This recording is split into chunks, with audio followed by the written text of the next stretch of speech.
welcome to the very first episode of the Mama Gang podcast. We are the Mama Gang, bringing you the details, the experiences, and all the things mama related that come from the hood motherhood. I'm bringing you my Mama Gang. These are the girls that are my tribe, my close ride or dies. Not all of them, but some of the very core women that I hope will inspire you and share some of their truths in the mom life with you. This is Ava, Sophia, Roxy, and Sabea. I'll let them tell you a little bit more about themselves and get to know us, the Mama Gang. Hey, I'm going to jump right in. I'm Sabea. I'm the wisest. She is. I'm going to claim that one, okay? Better known as your carefree spirit, tree hugging, loving mama. My name is Roxy, and I am the glam mom. I like to keep all my girls fly, make sure they're good, hair and makeup, and attitude.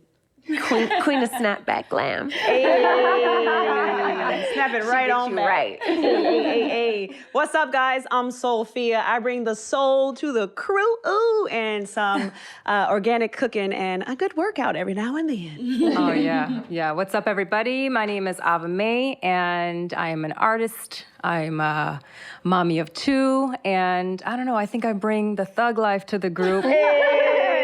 I bring the vibes, Jamaican vibes, yeah, man. So. Yeah. I'm Brittany. I try to be the glue in the crew. I like to bring everybody together. I like to share and just hope that everyone can learn and inspire and teach each other so that we can all just continue to build, because we got a whole world to raise underneath our hands. So that's what we're all about, the mom life. We know that the life is not easy when it's us, trying to just navigate through this mom world. I think that the biggest realization that I had when I became a mom was that there's an unspoken respect that needs to be spoken about. And that's why the Mama Gang was created. And you can't do this life alone.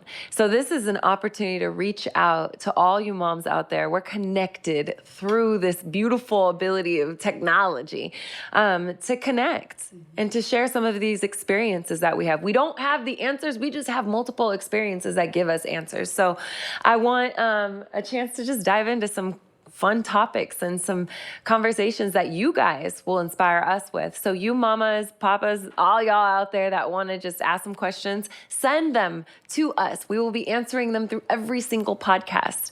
Today we're going to talk about some of those things that aren't really easy to talk about, and that's the things that you wish you knew before the mom life. The things that nobody told you that you didn't expect when it came to this world of becoming a mom, because I know some of y'all were hit like a ton of bricks. I was like, why didn't anybody tell me about this? Not a ton of bricks, a ton of shit. When my baby pooped in the tub for the first time, and I went screaming for my mama, my real mama. Yeah. No one told me about that. How do you deal with that? I think for me, it was the actual post-birth experience. I think it was a lot of those first days after birthing your child, when you're watching your body transform, or you're looking at it and you're like, well, who is the this? baby's not there, but it still looks like there's a baby in there and there's no baby inside. Yeah. And then you just dropped every hormone, that you've had. And then you're just like, I'm trying to figure out this beautiful new life, but then, oh my gosh, what do I do? There's so much that comes with the responsibility of motherhood, and then the lack of sleep. Yeah. And then the responsibility and just trying to hold down home. Yeah. Yeah. For me, no one really told me how I was going to manage my old life, hold on to parts of my old life and then have this brand new life. How was I going to still find myself in the new world, of motherhood? So, again, there's no textbook, but thank God for these are my closest friends. Thank God for them, because I have that. It's easier to navigate. I missed this old thing about myself, and now I have a new responsibility. How do I find me anymore? And that was one thing for me that was kind of hard for me.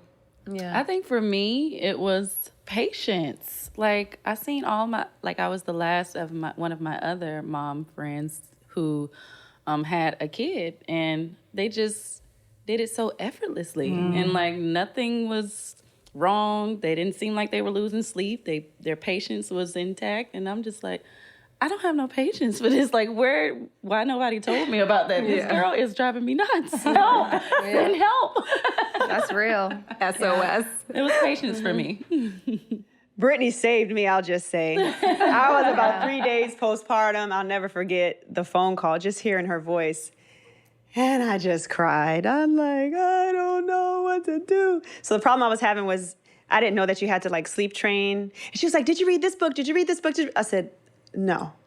I read What to Expect When Expecting, and that's it. And that's it. That was the only resource I had, and the Bible and my mama. Okay? So when she was giving me all these resources, I was like, oh my God. And I had known Brittany almost 10 years before I even had EK. So I was like, where was she before? Oh, I'm so glad we reconnected, but I need you, Brittany. What do I do? I mean, simple things like she told me, when you give your baby a bath to keep your baby warm, you put the rag on the belly and like all of those things, just like, and how to sleep train my son. I was like sleep deprivation to the fullest because he was born at 4 o'clock in the morning. So in the nighttime, he would be like wide awake. And I still have to serve as a wife, and I still have to manage properties, and still have to, like, I still was working as, postpartum. And even while pregnant, I never stopped working. That's just who I am. So, Brittany just saved me. I thank God for her, and I thank God for my tribe, because like all the moms out there, listen, if you do not have a tribe of mothers that can be there for you, at any moment in time, and that you can trust and love and support and gives you godly advice, like find that group of girls. Yeah, start to build and start to recognize those around you that you could have common ground with. I think that's the thing about mom life, is that there's no discrimination when it comes to children, because when you have a baby's born in this world, the baby don't care what your life status is. Baby don't care about how much money you got or how much money you don't got. Your baby, all your baby cares about is the essentials. LOVE. And that's across culture. That's across all cultures. And I think that that's why the mom life is so cross-sectional for us. It's so important for us to be able to ground down. And that's why we speak to all of you, no matter what color, creed, kind, socioeconomic status you are, we are with you. So one of those things, I would really love to speak to some of the new moms today, because, or expecting moms, because I think that you are in for it. I know that there's people telling you a baby is a blessing. And yes, a baby is a blessing. But one thing you must know is that you need to prepare yourself, because this is a journey that you've never ridden before, and that we could tell you as much as we can, but it's not going to hit you till you experience it yourself. We'll give you everything you can. And if you take it the way you want to and apply it the way you want to, hopefully it serves you. But I would definitely say one of the biggest things that you could do if you're not already having a baby yet, and you're just pregnant, is to get as much rest and relaxation and take your baths and enjoy and lather yourself up and really enjoy your sleep and your alone time. Because remember, you will never be alone again for the rest of this life if you are now. Another thing is to start preparing yourself for your nursing journey if you're going to choose to nurse. If you don't know your birth plan, start to think about a birth plan. Start to think about, what do you want? Not what everyone pressures you for, but what is it that you want for yourself when it comes to you and your baby's journey, when it comes to birthing. Do you want an epidural? Do you not? Do you want to have a natural birth? Do you want to have a C-section? What is it? What does it look like for you? You get those choices, and start planning for yourself, because you think that it's just going to be like the movies, pushing baby out, and then it's not. No. It takes a lot of preparation, and I think we can journey through that in some later episodes. But I just hope that you guys will ride this journey with us and ask your questions and get there. What advice would you give to a first-time mom, if you could give any of that advice? First, let me just say, I like how you said, ride this journey with us. Yeah, I thought the same thing. My daughter's name is Journey. Yeah, I love it. The golden journey. Right. The powerful golden journey. Right. I love that. The cold, powerful word. Keep going. The Genesis The journey. genesis of this The golden, Royal powerful King journey. Okay. Okay, this is all our kids' names in there. Anyway. Advice to give to a first-time mom, honestly, it's exactly what you said, as far as getting rest and getting your you time. The me time is so important. It's so imperative, because once that baby come, it won't be a lot of me time at all, and you will find yourself trying to seek that me time as opposed to already like planning it out. Like, I literally, my me time consists of probably just getting my hair done or doing something that I like to do, something that concerns me, something that I don't have to worry about anybody else except for me. Self-care. Yeah, self-care. I love self-care. And I don't do enough of that now that I am a mom. So before you have your kid or if you're already pregnant or expecting or whatever, make sure, take care of yourself right now. Even when I was pregnant, I was like having my little me time. I thought I was the most beautiful when I was pregnant. You was fine, and you still fine. I felt the prettiest when I was pregnant. Yeah, And you were- everyone oh has my different God, pregnancy Roxy. experiences. Some women hate Yeah. it, some women love it. Everyone's different, but I felt that. Yeah. I felt that so much for myself. And I enjoyed making myself, I was like, I'm going to rock this pregnancy. I'm going to be the baddest Listen, I pregnant. met You are her when amazing. she was But like, that made me feel good. Yeah. So I was doing things that made me feel good. And now I'm like, I don't even come out the house with my wig sometimes. You know? Like, it's just that. Like, I don't have that type of time no more. So just make sure you take care of you. Ooh, that's good. You know what I wish somebody would have done? Oh my gosh, did for me. Oh my gosh, I hope someone does this. Okay, when I did the pageant, when I did Miss Arizona, the director, she said, shout out to Britt Boyce, director of Miss Arizona USA.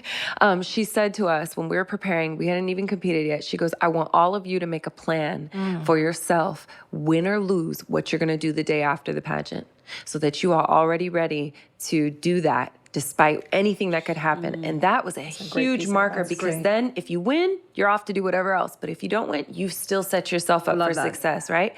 Imagine if as mothers, before we had our baby, we planned for ourselves a day in each week that we would give That's to good. ourselves no matter what. That's a great piece of advice. It would have reduced the guilt. It would have established some structure. I hope one of you do this because I wish I would have. And if I ever have postpartum, another too. child, I will. Yeah, it'll reduce that too. 'Cause You just hit me. It, like, in the moment, it just hit me. Yeah. So anyways, to speak to your like that. point. I have some advice for first-time moms. I think that two things. Don't be afraid to accept help. A lot of us, including me, we all know, I can do it all and I can do everything. And you can. And I can. But You don't I don't have have to. to.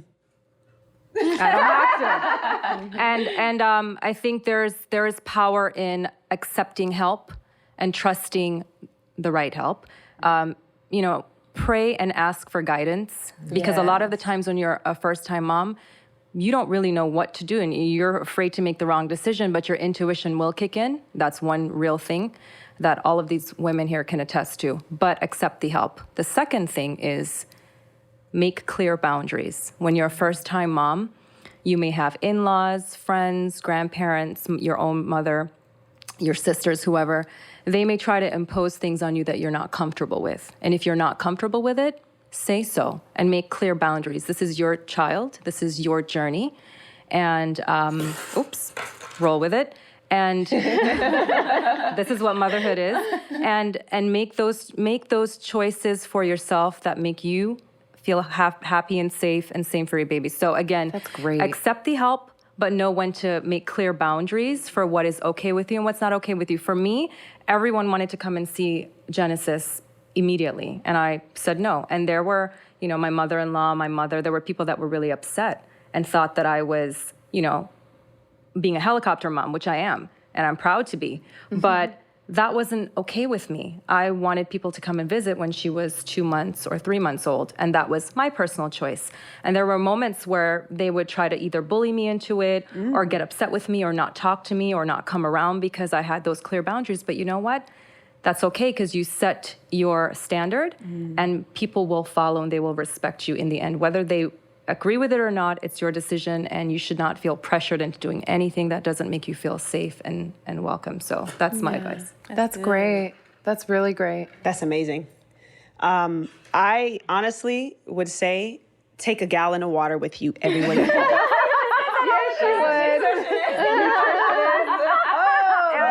want to feel your best and have the most energy as possible, because you have 100 trillion, not million, trillion cells in your body. And every 7 years, your body and your cells are reproducing. You want those cells to produce healthy so that you have energy, you're able to function properly, your brain and everything is flowing through your body. So water, water, water.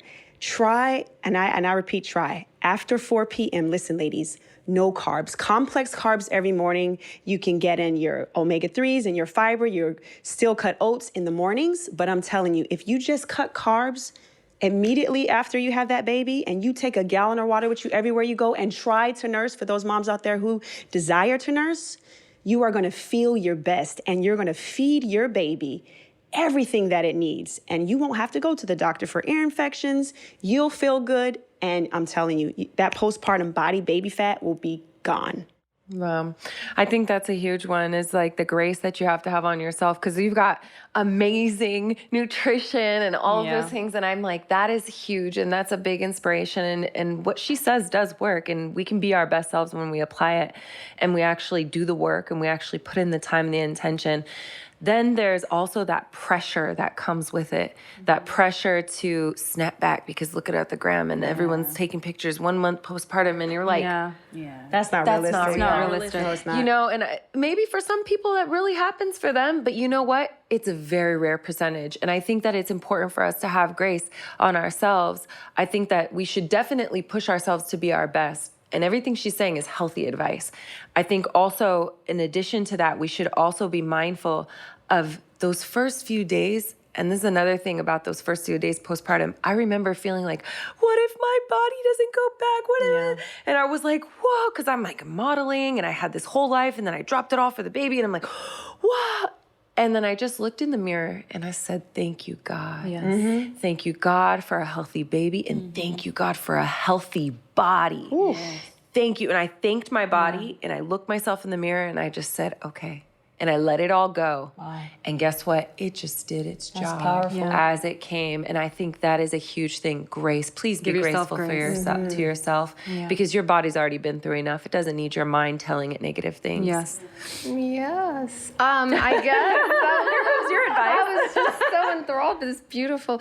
So I will speak to the first-time stepmoms because I have my experience in that. My husband and I met. He had 2 daughters.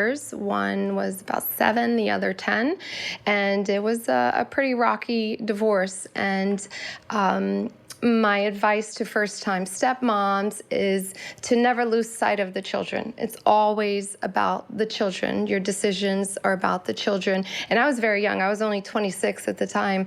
And while I always felt I was maternal, there was a lot for me to learn. And it's a different landscape to navigate, because there's a circle, there's mom, dad, the children, and then you're kind of on the outer boundaries. And there'll be a power struggle with wanting your voice to be heard or to feel like you're participating in decisions, and you don't quite know, are these decisions something you should be a part of? Are you entitled to them, or are you going to be the friend stepmom? And so if you find yourself in a new situation with a new mate that already has children, no matter the dynamic, I just encourage you to make decisions based on the fact that when those kids grow up, you want them to know that there's love and support, and that the adults in the room did their best to have an amicable, respectful relationship,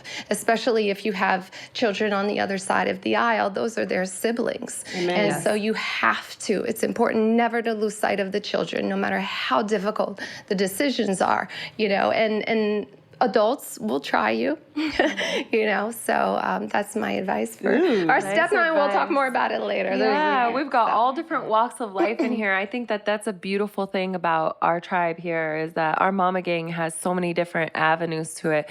We've got stepmotherhood in three different forms. My God, well, in so many different ways, right? And then we have children with certain, special abilities. We have children. Superpowers. We have children who have had to make adjustments to their life. And then we have children who overcame some difficulties in their infancy. And then, different energies and different behaviors. I would love for us to just maybe talk about some of those things in your strength as a mom and what we're going to bring to the table with our podcast here. Okay. So that's really a great way to open this up, because my daughter is on the spectrum and she's on the autism spectrum. So it's an umbrella. Most people don't just say autistic anymore. They say they're on the spectrum because so many people have different characteristics. Some are more intense than others. But I think that's a great way for me to kind of segue back to the opening question of the advice for a first-time mom is you don't know how your child is going to come to you. You don't know what God's going to bless you with.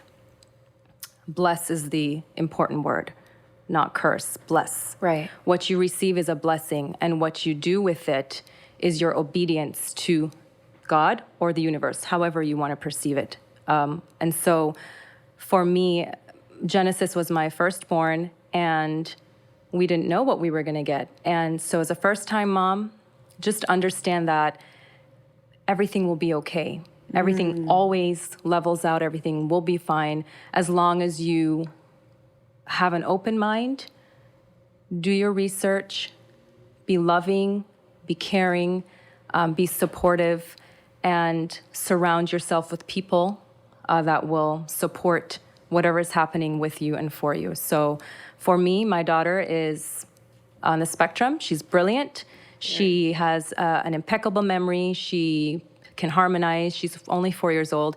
She has a vast vocabulary. She has a photographic memory. She has so many great things about her. And there are some areas that need work, but all kids need work. all kids need work. And for me, it's just, just understanding that none of this comes with a handbook, but surround yourself with people that you can lean on and know that it's all going to be okay. You do a lot of research and you do a lot of personal focus and intention towards Jen, and I think that that's beautiful. Thank you. And I think that that's really commendable to you. And I know you have big responsibilities that you take care of, and I just really want to just applaud you for being a really amazing mom. Because And she got two. I do. Looks like she has Yeah. none, but she has two. She has, Genesis and Sunday. Sunday. Yeah. But to be a mom who has to take on the difference of, behavior that a child has is a big deal. And the way that you've embraced her, and you could have just left her sitting there, watching whatever videos to appease her time, and give you your space and just been like, yeah, she's on the spectrum. But instead you said, no, she's on the spectrum on her. Like, I'm going to choose to continue to give my child the tools I would regardless. Yes. And I think that you see a beautiful result out of that, and you've let nothing stop you. So it's not what your child has, it's what you've given to your child to be able to thrive throughout it, And it's the way you see it, because on the spectrum, it's just, break it down. What is a spectrum? It's a range of colors, and it's just a range. And so you can view it as a colorful path, or you can view it as a problem to solve, and I don't see it as a problem to solve. I see it as something to embrace and just its character. I love that. That's amazing. I'm all shifting. I'm like, oh my God. She has to go, Brittany. Oh, well, Ava is going to take off because she gotta has go. mom duties. They're calling me. And got wife mommy duties. And wifey duties. And wife duties. But we're going to check back in with Ava with some more of that spectrum talk, because Yes. we know that there's a lot that we can dive into with that with moms. So stay tuned for her episode. That's right. Coming We got soon. more Thank you for coming having up. me. Yes. I love you guys. Love you too. We'll see you soon. We love you, Ava. Bye. When the mom life calls, you got to answer. So, what we really want to tap into is that there are so many different avenues of mom life that we can all connect on. I know that you definitely have a different avenue that you've tapped into that has opened you up to some of you moms out there that can relate. Yeah, absolutely. So my daughter, Journey Amore, she's 3 years old. Baby author. Right. She's an author. She has a children's book called Love More with Journey Amore. She is such a brilliant and bright soul on this earth. One day I realized that she was not feeling so well. She was very lethargic. She had to urinate often, as well as she was hungry all the time. I just had fed her and she was still hungry. So I just knew something was kind of off with her. So I ended up making an appointment for her and taking her to the doctor, and they told me that nothing was wrong with her. She's okay. Just give her some Tylenol. You know, maybe it's a stomach bug going around in the kids. But you knew better. I knew better. Of course, you know, when that motherly instinct just come in, you know your child, you know. So I was like, no, I had to advocate for my daughter, really. As a Black woman, I had to advocate harder for my child. So I was like, no, I'm not leaving here. You guys got to take a COVID test, run all type of tests. And What happened? They did. And they ended up finding sugar in her blood and in her urine. And that's when they told me that she was ketoacidosis, meaning that she was about to slip into a diabetic coma. And that just, when they told me that, I just, as any mother would, just crushed. So then we went to the emergency and they confirmed that it was type 1 diabetes. And of course, that just changed the dynamic of, you know, our household. And it was a lot for us. I never... Although my mom and dad have type 2 diabetes, I've never experienced anything. They were much older and they knew how to take care of that themselves. So as far as me having to be a caregiver, it was just a total shock for me. But it made me realize that no matter what, like, your child is going to be okay. And you can't just, because she has this condition, the condition, she has the condition, it doesn't have her. Mm-hmm. And she is going to be just fine. She's going to have a normal life. And I just instantly just took the beauty out of it. Like, okay, God is trying to tell me something. God is trying to reveal something to me and to my entire family. Like, this is what she has, and we're going to deal with it. And we're going to make it work for her. We're going to make sure she's not feeling anything differently. So now, you know, I have to consistently give her insulin every day, 6 to 8 times a day. So yes, even though she doesn't have a normal life as other kids, as far as going and eating whenever she wants, we go to all these birthday parties. Oh my God. She can't have that. A couple times they come with those the popsicles or lollipops. She'll come to Sabelle, she'll come to Ava, come to Sophia, and really like, can I have this? And they're like, they already know. So that's why it's so important and so imperative to have a great squad and a great team. Like, we're a team. Yeah. So we all start eating pickles. Yeah, like whatever journey needs whatever to she make it eats, taste we good and eat. look good. Right. So and they do that with their kids too.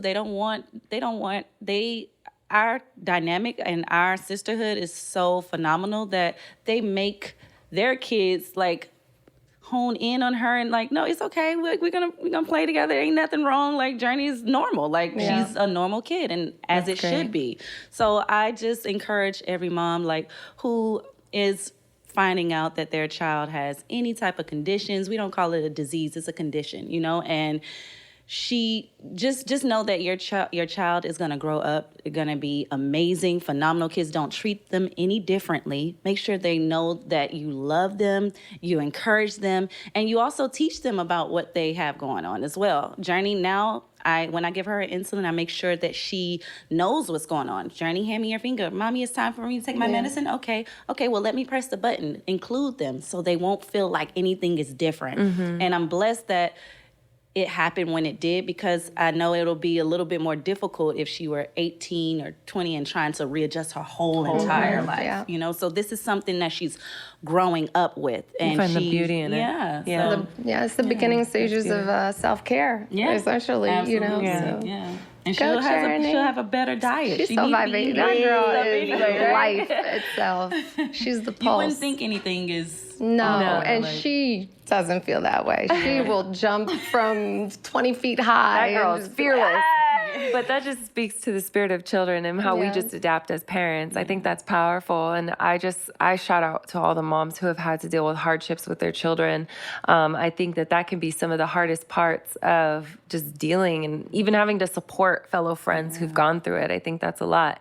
I can remember with you, with your son, what it was like. And I was just like, you know, you want to find answers for your friends. So you're like, it might be this, and everyone's trying to figure it out. But it comes to a point where you're just like, okay, we're just gonna pray now. Right. You know? Yeah. And no one really knew. And for us, our son, he had surgery at 9 months and then again at 15 months. But he struggled from the very beginning. When he was born, he would have this like hiccup, like he was choking. And I kept on pressing the button for the nurse to come. And I remember once I pressed it and I actually heard her go, and I wanted to react, but I was like, I don't have time for that. And no one knew what it was. They said it was acid reflux. They put him on all kinds of medications, and he just really had a hard time. And we also ended up at the ER 4 o'clock in the morning because he's burning up in a fever, and we just, they were like Tylenol, and it's a bug. And I was like, no. Absolutely not. And finally the doctor said, okay, we'll try one more thing. And they ended up doing an ultrasound on his stomach, and it was a rare condition called intussusception, which is prominent in boys, primarily African-American boys. And no one had mentioned it to me before because you're treating all these other things that are common, like acid reflux or allergic to. I had to stop breastfeeding, and that was traumatic. What exactly was happening to him? What can you describe that for our listeners and Sure. viewers? So intussusception is when one of the lymph nodes inside of the either small or large intestine swells up, creating a blockage, and I'm paraphrasing, and the intestine swells and it gets stuck, and so no blood or nutrients can pass to the child. And if it goes untreated for a certain amount of time, then it's terminal, but it's extremely painful. And so the first step in the process, once you get it, is they put a fluid, a cream milk-like fluid up the child's anus to try to push the blockage out. So that process is difficult and painful. And then if that doesn't work, then they tell you, okay, well, he has to go to surgery and we have to surgically remove it. But if you didn't know and you happen to have fed your child earlier that day, then they tell you, well, your child has to have an empty stomach, which happened to Cole. So then they had to take him and put the tube down his throat and empty his stomach. I lost it. And no one can prepare you for these things. And you beat yourself up because you're like, I'm the mom, I'm supposed to know, So it's not easy. But we're blessed and grateful. We're past it. And the minute we were past it, I felt it in my soul first. Really? I said, this is over. This is done. Yes, it was really great. And That's been hard. Testimony. I bet you that faith didn't that faith grow? Yes, Ooh, Lord, won't he do yeah, it? so sometimes it's not a function of breast milk or the type of formula. I actually called one of my girlfriends, Regina, and she brought me her breast milk that she had frozen, because that was the last of us to have More milk. Cole. And they showed up for me. And often people, my friends ask me, oh, how do you have such a great group of friends?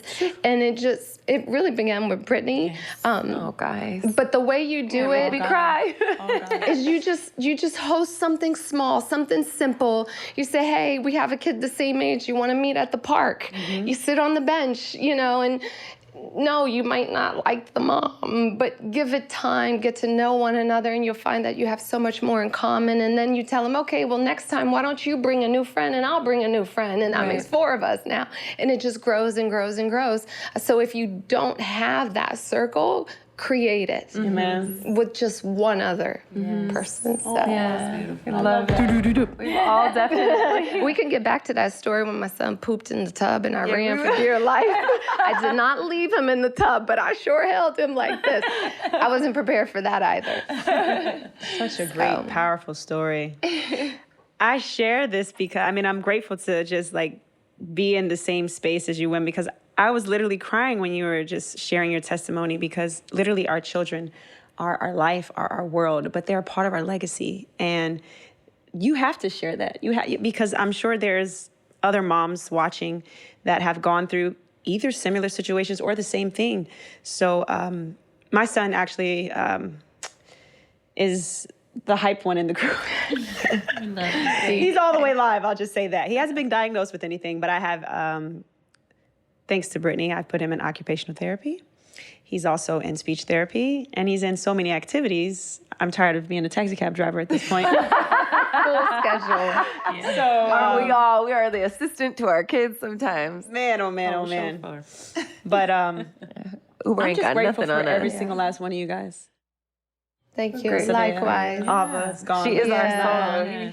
And I'm sorry, I'm such a crybaby. You'll probably see me crying on almost all the episodes just because, like, I just find everything so spiritual when I look into it. I'm like, children are the closest thing to God. And if God has graced you to be a mom or a stepmom or you have adopted children, you are closer to God because of it. So he's there. And that's just my piece of advice. He is there when you're going, it's not you're going through it, God is growing you through it. Yes. So remember that. I love you guys. Well, From Sophia. Yes, from our Sophia, soul sister. I love you guys. So we have so many fun dynamics in this group. I definitely think our grounding force has been just our will to persevere as mothers, grounded and rooted in our faith and our optimism and just that ability to say, like, all right, we're open and we're all individually confident. And I think that's beautiful. If you don't have a tribe, just know that you can find it within even our group as we share with you. And we hope that, you know, this will encourage more women all around to build more mama gang groups in their own little areas. And that we can all one day meet up in a big old live mama gang meetup. Because it's all over. You know, I read the statistic that 70% of women in America are moms. Yeah. Like, it's a big Who in the world, girls? Wait, oh yeah, sorry. I was told not to sing at any point. Okay. I got auto-tune. It's a lot of folks out here that can't. It's okay, sister. But we hope that our melting pot of mothers and also a fun underlying aspect of us is that we're all in the industry and we've all really been a really strong pillar in our families' lives for some really big wave makers and really big, you know, movement pushers in this industry, especially in the entertainment world. And we are really big on building our house up. And I think that's where we really come together. So building a mama gang is not just like, hey, our kids are friends, but also on the fact that, like, we have common ground. This girl and I have come together on the root of faith, but I hope that all of you moms will have that strong rooted faith in God too, because that's what piloted this mama gang to even move. So we just share our love with you guys. It's our first episode. We hope you got some of those quick tips right now, but dig in later for some of our big episodes that are going to have some really deep talks on some things that you've asked yourselves. You guys are the ones that are bringing the questions to us. So we thank you. We're ready for your questions and we can't wait to share more with you. We bring you more Mama Gang coming soon. Tune in for our next episodes coming up. Until then, this is our Mama Gang. Peace and love. God bless you guys.